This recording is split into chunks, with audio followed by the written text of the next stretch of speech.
નમસ્કાર દર્શક મિત્રો, દૂરદર્શન સમાચારમાં આપનું સ્વાગત છે। જોઈએ અત્યાર સુધીના સમાચાર। પ્રધાનમંત્રી નરેન્દ્ર મોદીએ કહ્યું છે કે ભારતના આર્થિક સુરક્ષા તથા ઉર્જા હિતોની રખેવાળી માટે ખાડી દેશો સાથે દોસ્તી મજબૂત રહેવી જરૂરી છે। વેપાર અને ત્રાસવાદ પ્રતિકાર માટે ભારતના પ્રયાસોમાં સંયુક્ત આરબ અમીરાત અગ્રણી ભાગીદાર બને તેવી પોતાની ઈચ્છા હોવાનું પ્રધાનમંત્રીએ ઉમેર્યું હતું। 34 વર્ષ બાદ ખાડીના દેશની મુલાકાતે જનાર પ્રધાનમંત્રી મોદી 2 દિવસની યાત્રા દરમિયાન દુબઈના સુલતાન શેખ મોહમ્મદ બિન રશીદ અલ મક્તુમ સાથે વાટાઘાટ યોજી બંને દેશ વચ્ચેના આર્થિક, સાંસ્કૃતિક અને સામાજિક સંબંધો મજબૂત બનાવશે। ચીન અને અમેરિકા બાદ ભારત સાથેના દ્વિપક્ષી વેપારમાં 59 અબજ ડોલરના ટર્નઓવર સાથે સંયુક્ત આરબ અમીરાતનો ક્રમ ત્રીજો છે। દુબઈના મશહૂર ક્રિકેટ સ્ટેડિયમમાં યોજાનાર પ્રધાનમંત્રી મોદીના પ્રવચન કાર્યક્રમમાં હાજર રહેવા માટે આસપાસના અનેક આરબ દેશોમાં વસતા 27 લાખ ભારતીયો પૈકી 50,000 બુકિંગ કરાવી ચૂક્યા છે। જમ્મુ કાશ્મીરના સરહદી જિલ્લા પૂંછમાં આવેલા બાલાકોટ, હમીરપુર તથા સોજિયા સેક્ટરમાં આવેલી લશ્કરી ચોકી તથા ગામડા ઉપર પાકિસ્તાન તરફથી અવિરત ગોળીબાર ચાલી રહ્યો છે, જેનો જડબાતોડ જવાબ ભારત તરફથી અપાઈ રહ્યો છે। છતાં બાલાકોટની નુસરત કૌસર નામની મહિલા સહિત 6 નાગરિકોના મોત સાથે 9 લોકો ઘાયલ થયા હોવાના અહેવાલ છે। ગામડાઓ ઉપર મોર્ટાર ગોળા છોડવાની નાપાક હરકતને લીધે ભયભીત બનેલા લોકોએ સલામત સ્થળે સ્થળાંતર શરૂ કરી દીધું છે। જમ્મુ મેડિકલ કોલેજ હોસ્પિટલમાં દાખલ કરાયેલા ઇજાગ્રસ્ત ગ્રામીણોના ખબર અંતર પૂછવા માટે ઉપમુખ્યમંત્રી નિર્મળસિંહ ખુદ હોસ્પિટલ ગયા હતા। પાકિસ્તાનમાં પંજાબ પ્રાંતના ગૃહમંત્રી શુઝા ખાનઝાદાની અટોક ખાતે આવેલી કચેરીમાં ફિદાઈન બોમ્બ ધડાકો થતાં આખું મકાન ધ્વસ્ત થઈ જતાં ખુદ મંત્રી ખાનઝાદા સહિત 7 લોકો માર્યા ગયા છે અને 25 લોકો ઘાયલ થયાના પ્રાથમિક અહેવાલ છે। ગૃહમંત્રીના પુત્ર શોરાબ ખાનઝાદાએ જીવલેણ હુમલાની પુષ્ટિ કરતા જણાવ્યું હતું કે બચાવ ટુકડીઓ કાટમાળ હટાવે પછી સાચો બરણાંક બહાર આવશે।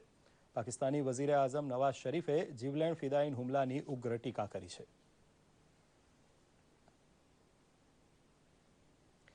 રાજકોટ ખાતે ભારતીય જનતા પક્ષમાં સૌરાષ્ટ્ર ઝોનમાં વિવિધ જવાબદારી સંભાળતા હોદ્દેદારોની મહત્વની બેઠક યોજાઈ ગઈ, જેમાં પ્રદેશ પ્રમુખ આરસી ફળદુએ હાજર રહી માર્ગદર્શન આપ્યું હતું। સ્થાનિક સ્વરાજની સંસ્થાઓની આગામી ચૂંટણીઓમાં જ્વલંત વિજયના વિક્રમનું પુનરાવર્તન કરવા માટે ઝોનલ બેઠકનું આયોજન થયું હતું।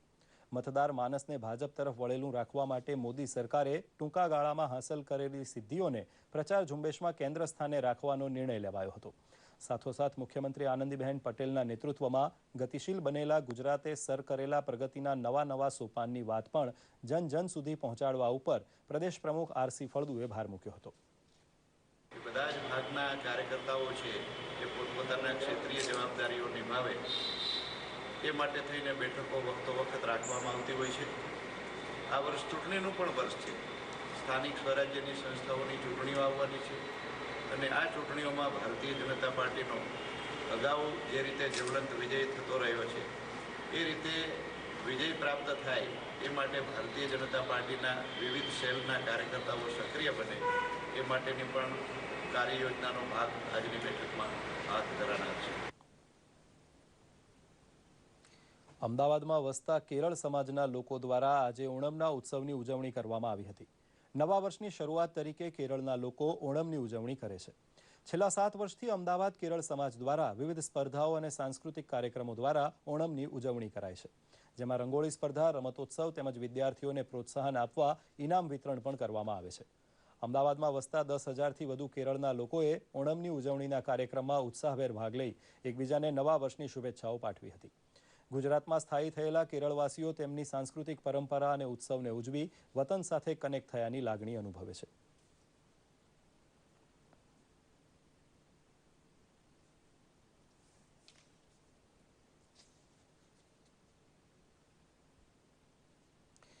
જામનગરમાં ટ્રાફિક અંગે જનજાગૃતિ લાવવા રાધિકા એજ્યુકેશન સ્કૂલના વિદ્યાર્થીઓ દ્વારા એક કાર્યક્રમ યોજવામાં આવ્યો હતો।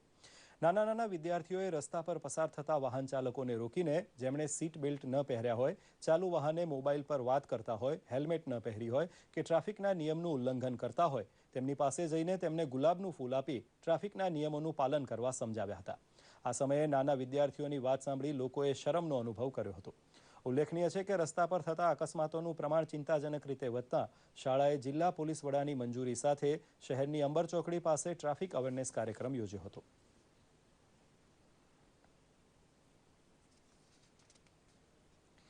વેરાવળ ખાતે સમસ્ત ખારવા સમાજના પ્રમુખ તરીકે જીતુભાઈ કુહાડાની સતત 13મા વર્ષે બિનહરીફ વરણી કરવામાં આવી છે.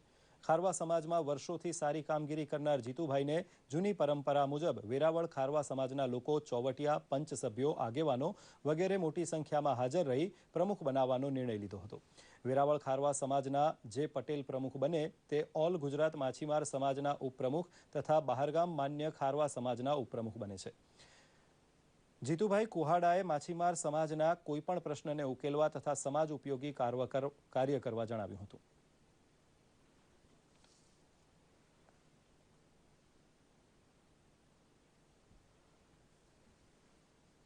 તો આ સાથે જ આ સમાચાર બુલેટિન અહીં સમાપ્ત કરીએ છીએ. નમસ્કાર.